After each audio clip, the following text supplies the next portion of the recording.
E aí, rubro-negros, saudações. Acabou agora há pouco no Maracanã, Flamengo 1, Internacional 1. E essa foi a escalação. Eu vou ser breve hoje, né? Vou ser bem breve nesse vídeo. Tô querendo desligar logo pra ir jogar um pouquinho, pra ver se eu desestresso. Esse aqui foi os 11 iniciais. E aí aqui a gente vê que ele colocou o Dela Cruz, né? A novidade que foi o Dela Cruz, né?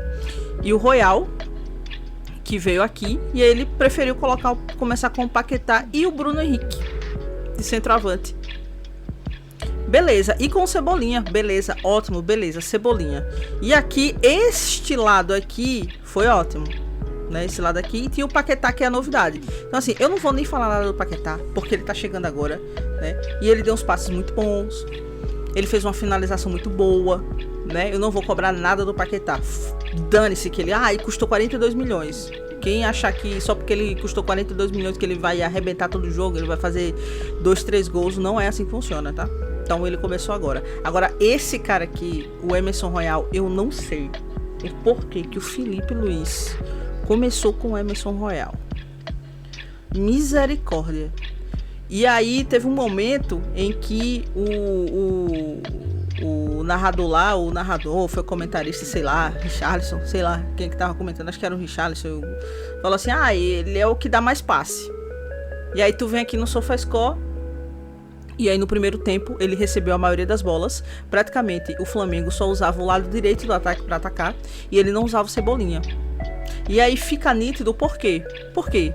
Porque nem os jogadores do Internacional davam moral pra ele. Então deixava esse lado aqui todinho. O Emerson Royal tinha momentos em que ele chegava aqui, no campo de ataque, com uma marcação,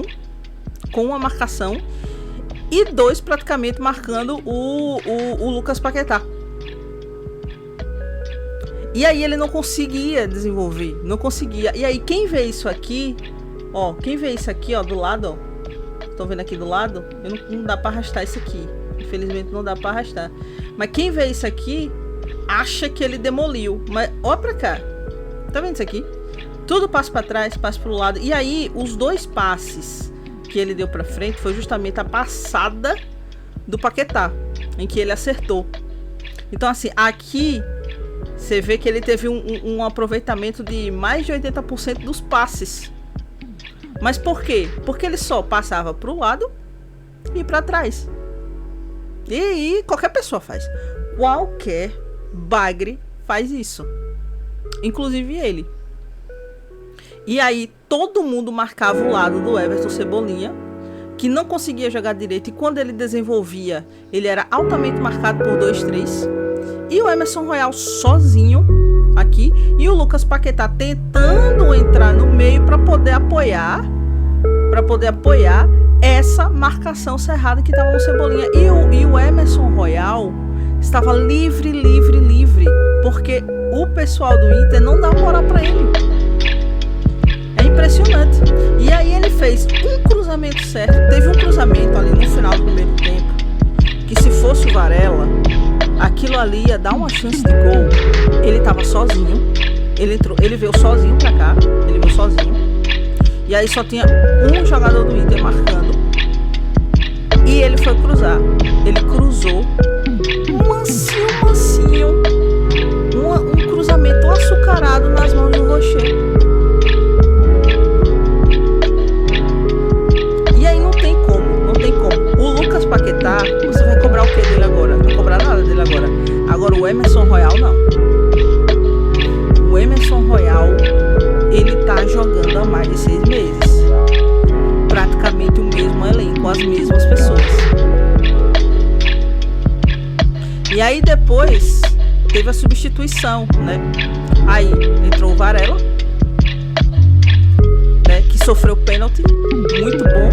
Entrou o Pedro, que não tá sendo em nada beneficiado pelo esquema tático do Felipe Luiz. E isso é uma droga, porque o Pedro ele pode dar muito mais, só que tipo assim, ele não tá conseguindo. E aí precisa de um atacante. Aí entrou o Lino. E aí, quando entra o Varela do outro lado e entra o Lino do outro lado, o que acontece? Acontece o inverso do que aconteceu com o Cebolinha e o Emerson Royal. Tanto é que o Varela ficava muito livre. E aí dividiu, né, aquele caminhão que o Inter estacionou, dividiu no meio. E aí, o que aconteceu com o Lino? Ele não conseguia desenvolver. Passo pra trás, passo pro lado, não conseguia desenvolver. E aí ele tentou um drible ou outro, acertou. Teve um momento ali em que ele deu um belo passo, parecia que ia ser gol. Nossa, como aquilo poderia ser gol, velho. E não foi. O Everton Araújo fez um jogo defensivo, né? Fez um jogo defensivo, ele correu bastante, ele usou muito do físico. Foi bem legal, ele. E o Carrascal, né?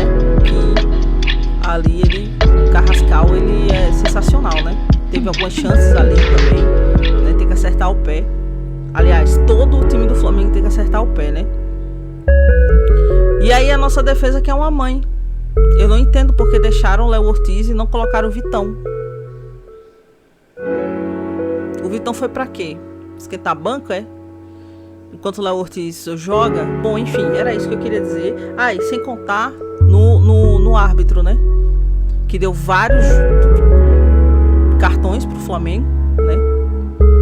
Detonou ali o Flamengo, deu faltas que não existiam. Na verdade, existe agora uma má vontade da arbitragem com o Flamengo. Vamos ser sinceros, vamos ser honestos aqui, vamos falar a verdade. Que o árbitro, ele tava com super má vontade e o Flamengo não tá se ajudando. E não tem que depender de árbitro. Mas o árbitro, ele claramente estava controlando. No final do jogo, não teve nada ali entre o jogador do Inter e o Pulgar. Não teve nada, absolutamente nada. Não teve nada. Teve ali uma mão ali, outra aqui, mas em nenhum momento isso aconteceu. E aí o árbitro simplesmente deu bola pro Inter. Aquilo ali ridículo.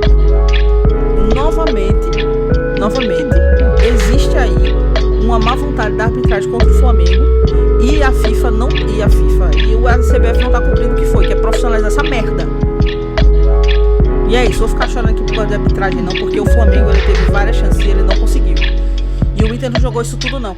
Aí o cara falou, eu falei, ai, achei um empate justo. Ah, sai daí, né? É muito fácil ser comentarista. É muito fácil, só eu aqui comentando, não é uma facilidade. E aí? É muito fácil, o cara ganha uma bolada por mês. Mordomia pra falar uma merda dessa. E aí do cara pergunta, ai, você gosta do Bruno Henrique de centroavante? Aí o cara fala, gosto sim, ele é versátil, ele não sei o que lá. O Bruno Henrique não viu a cor da bola, o Bruno Henrique não é centroavante, o Bruno Henrique ele é ponta. Ai, eu gosto do Bruno Henrique. Pô, esses caras ganham uma bolada pra falar uma merda dessa, sabe? Tipo, cara, é doloroso assistir esse povo comentando. É cada baboseira. É isso, não vou falar mais nada, né? Estressada aqui. Vou lá jogar meu videogamezinho.